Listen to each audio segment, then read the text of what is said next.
Извините, да, мы продолжим потом. Заходите.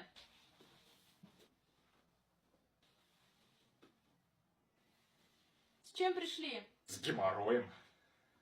Ну, деньги мне нужны. Да это психолог, Максим. Так а что у нас про... Так, что вы видите на этой картине? Черная волна в золотом закате. Да больше похоже, как будто блевотиной кто-то сморкнулся. А, да, бля, я купила, понять не могу, чего на ней. У нас нет совместного хобби. Что вы можете предложить? Убийство. Чего? Куда ты меня вообще привел? Ты еще задумалась, что ли? Пошли! Стой. Еще вариант. Не дай бог, как прошлое. Нет, лучше. Алкоголизм. Так, пошли. За вином. Пошли, алкозавр, тебе говорю. Я не хотела, бегу, у меня ничего не получается. Ладно, с вас 5000. Чего? Куда? Какие 5000? Ты тысяч, блядь, опять? Какие 5000? Наличкой, картой.